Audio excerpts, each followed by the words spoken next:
So, guys, today is episode 6 of the Investors Lens in the 100 Days in Finance Challenge. We're here with Mario.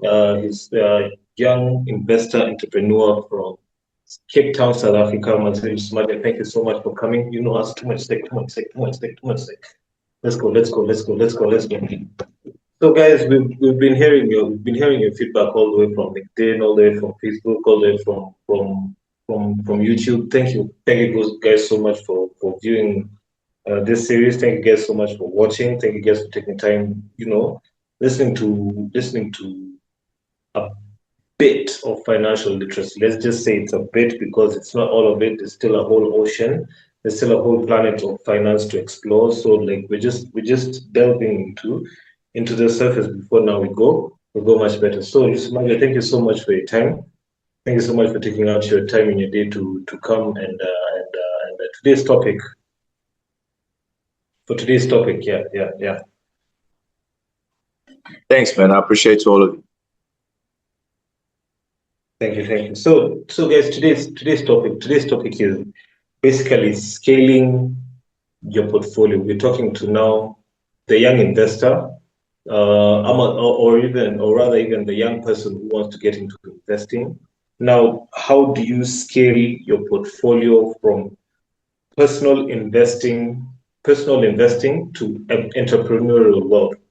Let's say from personal savings to private equity, to like all those hard terms that people usually get into. You find that financial jargon isn't exactly as complicated as you thought it was, especially as a young investor. You're getting into this thing.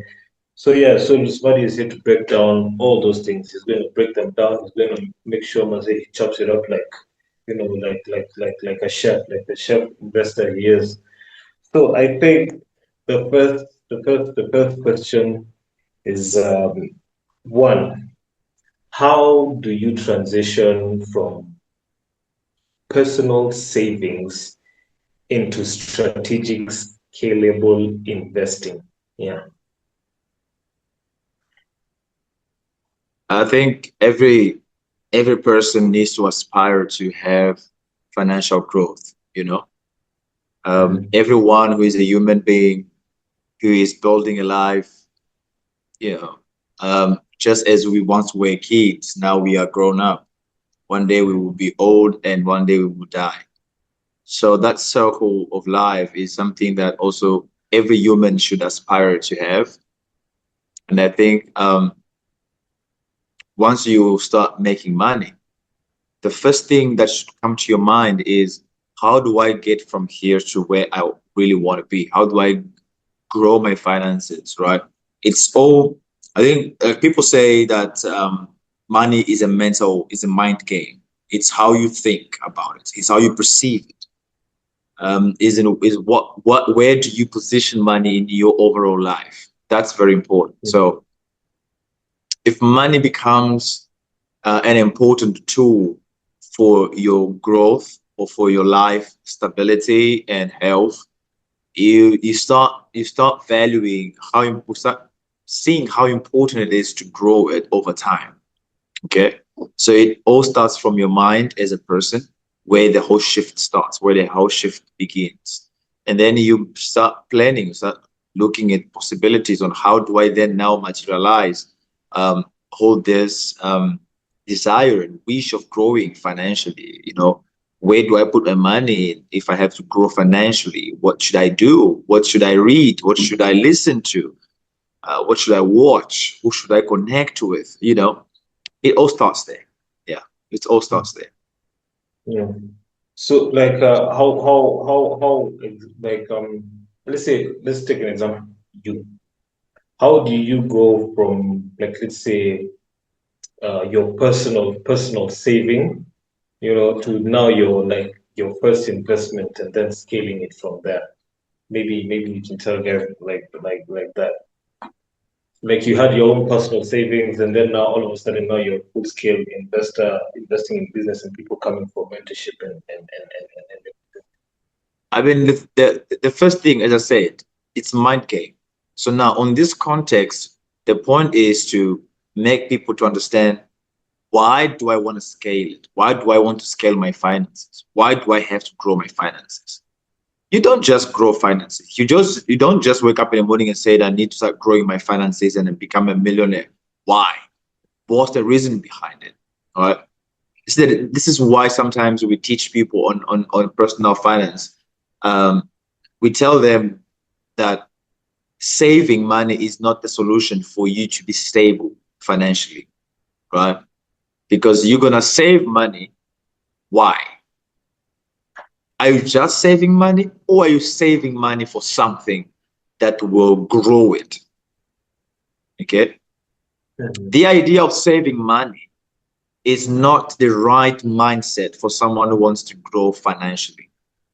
You're gonna save money, but remember that currency, that paper loses value every single day that it stays in the bank account, in your saving account. Okay. Um, And second, that same money, it's never going to be the same as long as it is in that account. The bank is also cutting its percentage for keeping your money. Yeah. Okay. So you are just adding money on top of money that the bank is taking percentage out of it every single month.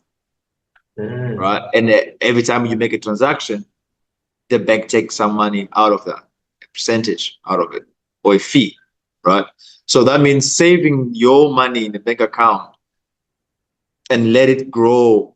You are putting the money there. It's not like you are growing the money through interest. You are the one adding and adding. That's what the saving account is. You are the one putting money in there regularly, and then the bank uses your money for their own reasons, and they give you a tiny percentage of interest, which sometimes is not even noticeable.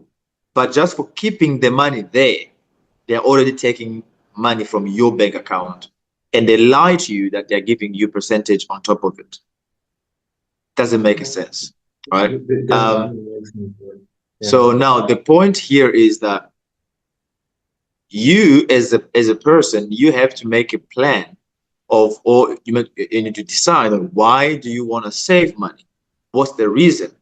Why do you want to grow your funds? What's the reason? So now the line between an investor and a regular person is on that side of mindset. Mhm. Mindset. That's Mhm. where the line is. Here you have a regular human being who is just saving money, maybe for emergency. Whenever he needs it, he can just go there and take the money. Yeah. But here you have another side, another human being who has an investment mindset, who is saving money because he wants to buy a real estate in order to give to people for rental and then start growing his money from there, right? Or he's trying to say he's saving money in order to buy stock of a company that he likes so that that money can then grow and grow and grow, right? Um, Mhm. Here is also, I think, a point of where we can talk about compound investment or simple investment. Those are the things that you, as an investor who wants to grow your finances over time, you start thinking about understanding those aspects of investment. Either you want to do a compound investment or you want to do a singular or And single investment. So you those you are, you you've gone too much. You've gone, hey, you jumped on this other side. no, no, I'm not Hey, going to talk about it. I'm not going to talk about it right now hey, unless somebody asks for it or you ask for it. But I'm just hey. saying that Uh, when you're saving to invest, those are also the things you need to start thinking about. Do you want to save to mhm. invest into and maybe to do a compound investment, or you want to do a singular or simple investment, one way investment? So it depends, So it all starts from one point, which is mindset, decision. To scale yourself financially, you need to have, it's a mindset game. Am I saving for what? You save Yeah, because you want to keep it, right? yeah, You want to yeah, keep it. It's for security. But you yeah, invest because you want to grow. And therefore, you are tapping into a risky space. There's risks yeah, of you yeah, losing everything or making all.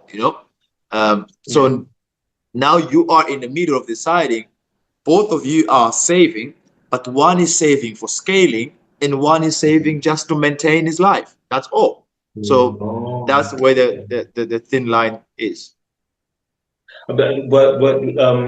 You on the first part when you're beginning to talk about some personal finance, what are like some of the principles that have guided you in your like let's say entrepreneurial principles that have guided you on your personal finance and the growth of your personal finance? Yeah, I mean, my personal finance journey of learning how to manage finance, I think yeah, this is, I mean, I, I would say this way. We all have seen our parents, especially our mothers at home, the way they managed a little bit of what our parents, our fathers were giving them. yeah, We were not understanding that they were actually so good with personal financing or personal finance, right? yeah, Like I've never seen in a woman, like women in general, I'm not gonna stereotype, but when they become mhm, mothers, they are very, very good with managing funds. When even the little, and I'm specifically talking about our mothers from the village, our yeah, real mothers that they grew up in the village with the community, and that mindset of I am the mother of the house, not the today's type of women that think like they can do anything they want. But our mothers who grew up with that mindset of I am the mother of the house, I'm the woman of the house. They knew how to manage money in a way that even the husband was surprised. Sometimes you will see the father comes home, he knows he did not leave money at home to buy food, but he gets home and he finds food. And he's asking himself, how did you manage to get food if I didn't give you money? You understand? It's powerful. So now observing those kind of things, it's one of the biggest lessons for me in my financial life, right? Um, it made me learn a lot of things about how to manage money. Yes, as a young person, sometimes you also have your own, your own things. You want to spend, you want to enjoy yourself, you want to have fun and stuff like that. But every time when I think about it, I learn a lot. Um, Also, being able to be business focused person. When you're business yeah, minded, it also helps you because yeah, some of these personal finance things and ideas and skills we learn it during business classes, yeah, and you will be. And you know why? Let me tell you this funny story. This is why yeah, today I understand why economics is very important, and I understand why people call business people stingy. Okay, business people and economists are not stingy. There's the thing. Their mindset around finance is very different compared to a regular person. You understand?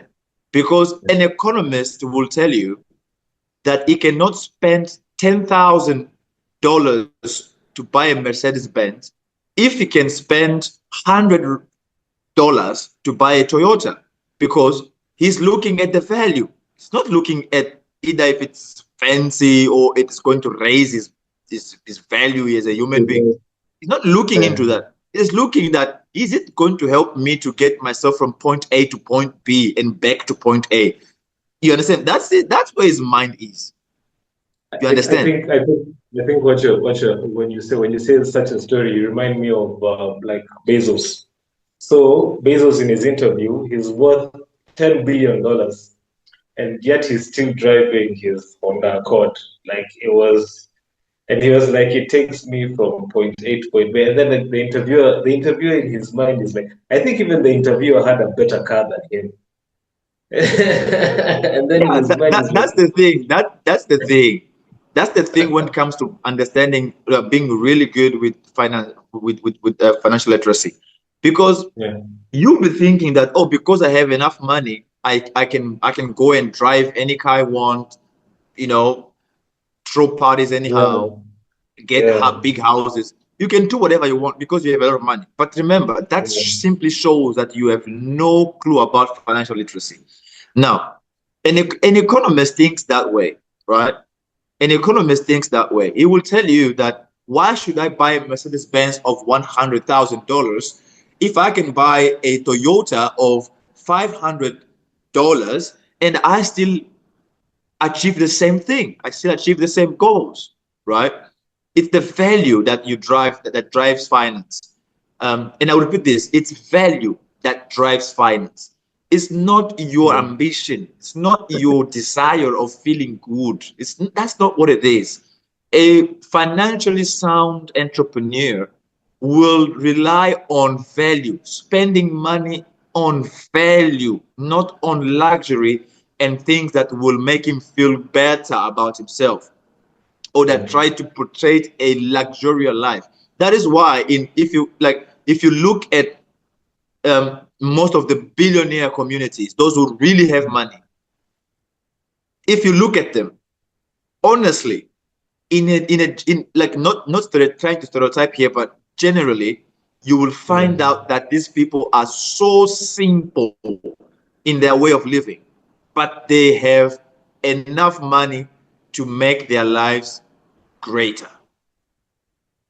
You know, they can showcase they can showcase it anyhow they want, but they make it live like it's so simple for them to live. They don't care about, living expensive. They don't care about it. They live they live a very simple life. Wait, whoa. You know what I'm thinking about right now? Like, okay, there's that one part where Bezos now had the on the accord when he had 10 billion. Then now there's the part where he bought a $500 million yacht. And then he bought a yacht for that yacht. And then he had to break down a bridge in London so that his yacht can pass. I mean, that's No, understand my point. Get my point here. Get my point here. okay. I'm Okay, not okay. saying that billionaires do not want to exploit how do you call it, to spoil themselves. That's not what I'm saying. Yeah, I'm saying the way they live, the way they interact with people, the way they yeah, approach you, it's so yeah. simple. The way they It's so see simple. things, they don't look at money as a tool to show off. They look at money a tool of getting value out of something. That is how they look at it. So you will come here. What you're saying is like, let's say if you came and interacted with a billionaire, if you didn't know him as a billionaire, you think this is a normal Is a guy. regular person. He's not trying to show you like, Yes, hey, I yes, have all this. that's what I mean. That's what I'm saying. Like if Mhm. nobody has ever told you, that Jeff Bezos is a billionaire, you will see him on the street and pass by him and maybe even try to give him money because you think he's hungry. So this is what I'm talking about.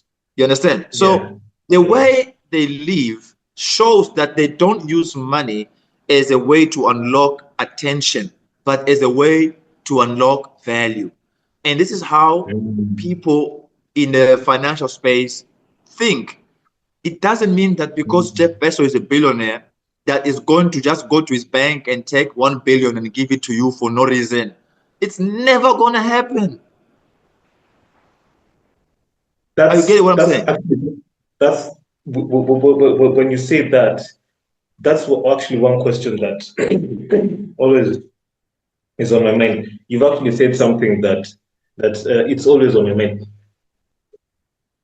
You majority of people know the price of things, but if you see really wealthy people, they know the value of things. It's What's like, value. Yes. It's yeah, what is it? Correct. what's It's what's the value. what's the difference, especially like us who want to get into the world of finance, at the end of the day, you go and you see something really pricey, you're like, hey, this is really pricey. But now, as somebody who wants to get into that, let's say, ethos of financial hierarchy. How do you know the difference between something that is pricey and something that is valuable? How is I it mean, like you can? this question has to do with business marketing, because when it comes to pricing a product. But let me put it Yeah, this way, right? So my journey in learning to manage finance as specified. It all starts there in analyzing how people live, especially those who are in a very wealthy individuals. So I yeah, keep my life very simple. Like you will meet me on the street, people don't know much about who I am, so I keep it very low key, right? yeah, Now the thing is, when it comes to understanding what is, if the actual item that is pricey has the value, or is it the actual item that is not that pricey that has the value, or actually maybe it doesn't have value, so like yeah, vice versa. Now the thing is this: as a marketing strategy, pricing plays a great mind game in people's life, right? yeah, So you will find out that something that is highly priced will make you believe that it's actually the thing that have better outcome or will better respond to your wishes or your desires, right? And then maybe the thing that is not pricey may not be the right thing for you to buy, may not be the thing to cover your desires or your demands, right? yeah, Now let's go back to the real thing. Businesses use this strategy to play mind games to customers and clients, because we know as human beings, we are not after value. We are after what makes us feel good in face of other people. That's what many of us are, right? You go to the shop and you buy something because it will make you feel great in front of other people. When you dress yeah, that nice Gucci, oh, it's not about you. It's about how people will view you. So you want yeah, yeah, that attention, right? That's where the mind game is when it comes to pricing a product. But remember, um, one thing you will understand is that in economy, what we know is that you always try to find an alternative option for what you want to get. Yep. Always try to find an alternative option for what you want to get. Example, if you want to buy a car, let's go back to the car issue. If you want to buy a car, right? Why do you want to buy a car? This is the mindset, right, of an investor, um, and of an economist, because I think that's also a part where both of these minds come should match should match. And either an investor or an economist will think this way: I want to buy a car. Okay, I'm investing in a car, right? Because I want to buy a car. You're investing in a car. Okay. Why do you want a car? Number one question. Okay, I want a car because, man, I'm tired of walking. I'm working very far from my home, and I can't take being all the time using public transport because I'm getting late at work. So I need a car so I can be faster and try to dodge up on some traffics. Okay, that's number one reason. So now it is a substantial reason to push you to go and buy a car. Okay, because you don't want to get late to work, you don't want to be stuck on traffic because you are using public transport, you don't want to be in space with other people, and everything. So that's the reason. So now the next question is, what type of a car should I buy? Okay, so now you now look at your options. Maybe I should buy a Mercedes Benz. Okay, how much Mercedes-Benz? Mercedes-Benz is 1 million USD. Okay, but I just want something to take me from my house to work and work to home, right? So do I really need to buy a Mercedes-Benz that costs 1 million? Are you getting what I'm saying? So That it's Thank there you where so an investor or an economist now thinks about what is the alternative of, instead of me buying a Mercedes-Benz of 1 million, what is the alternative that I can buy and I still can get the same value as which the Mercedes-Benz could give me?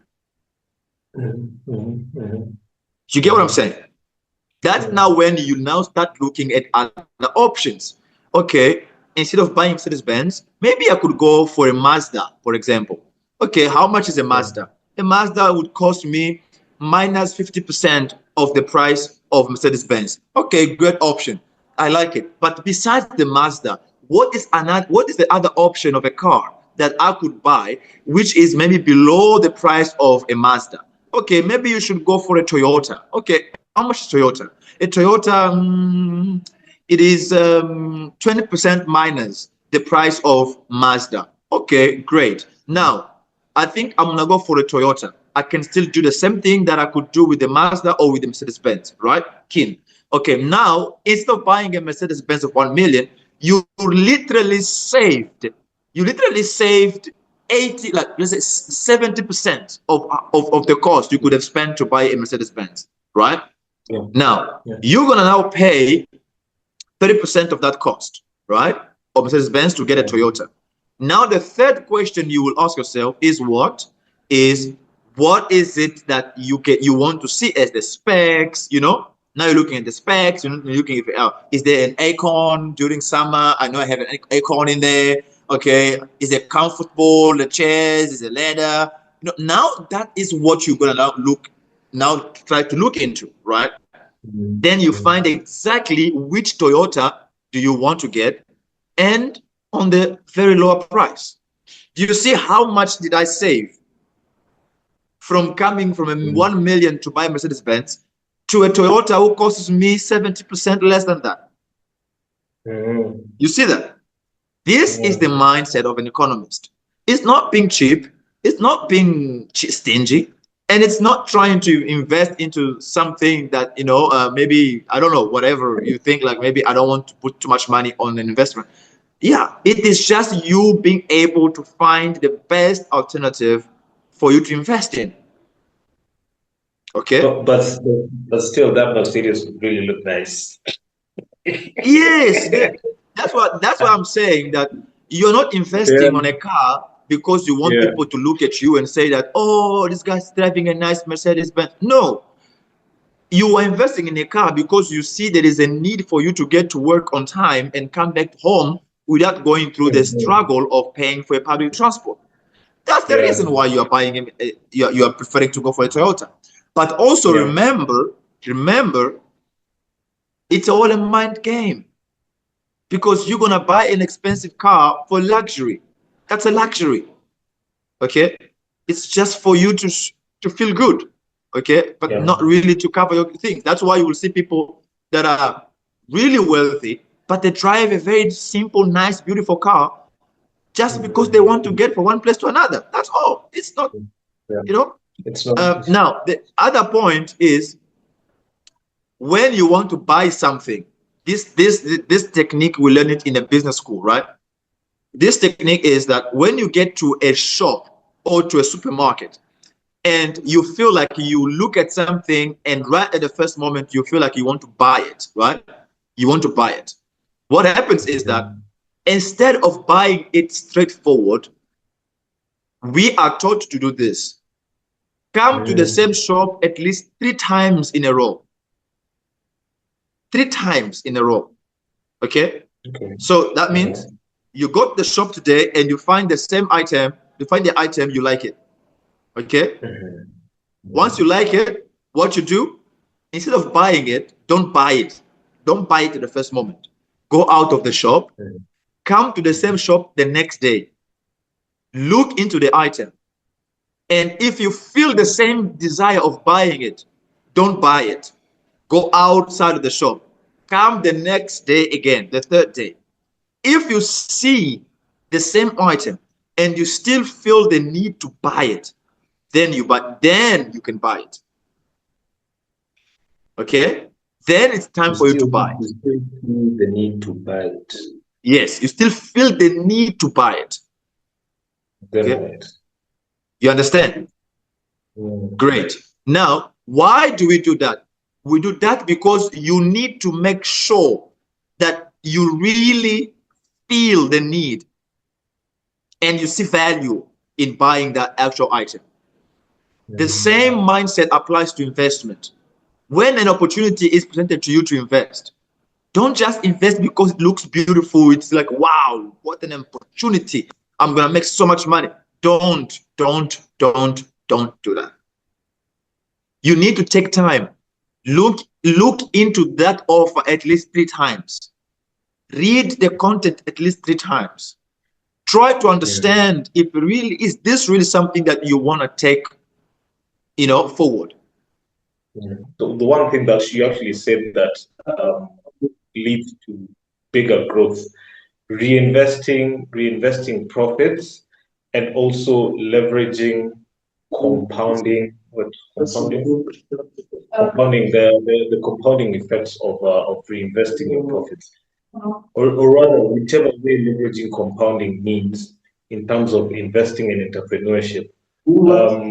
Please talk about that and how important it is for you as an investing entrepreneur to reinvest your profits, one, and two, leveraging on compounding in any shape or form it may take.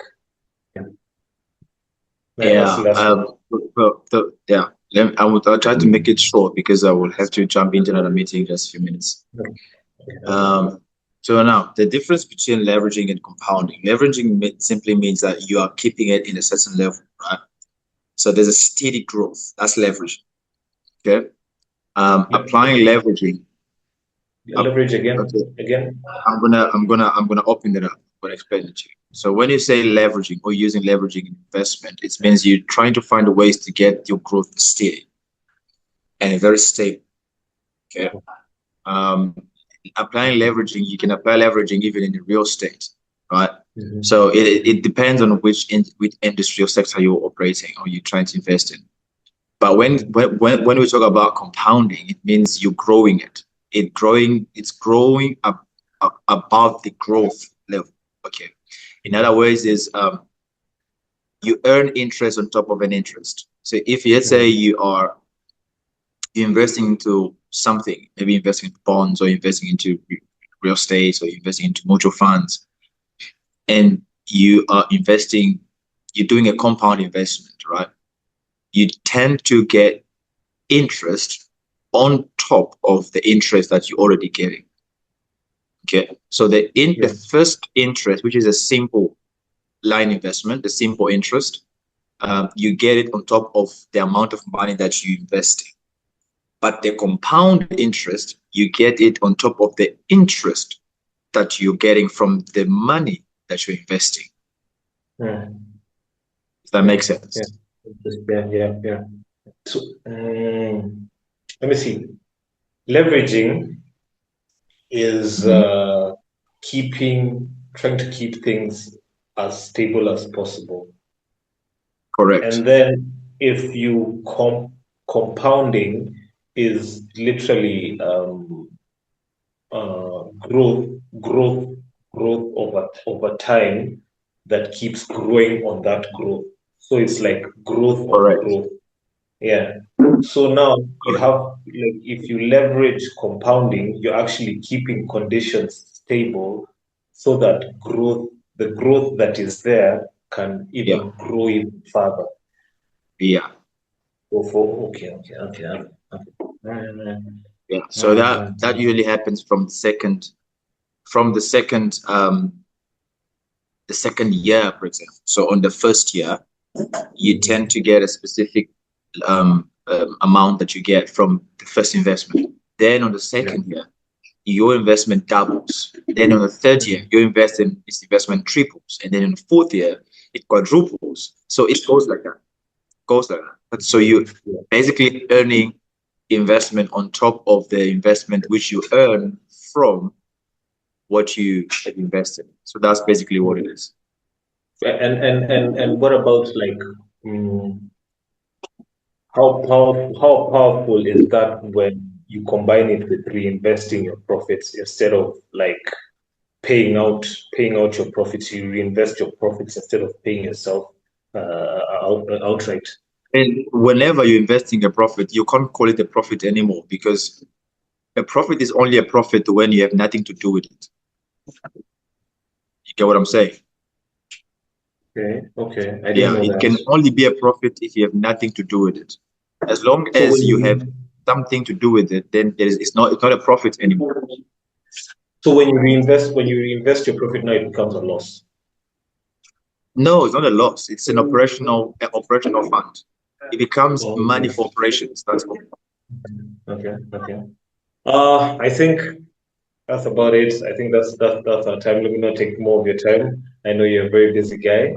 You're a very busy investor, entrepreneur, and I thank you so much for your time. If you have any last words at all before we go about scaling your portfolio as an investor. And there's not really much to say.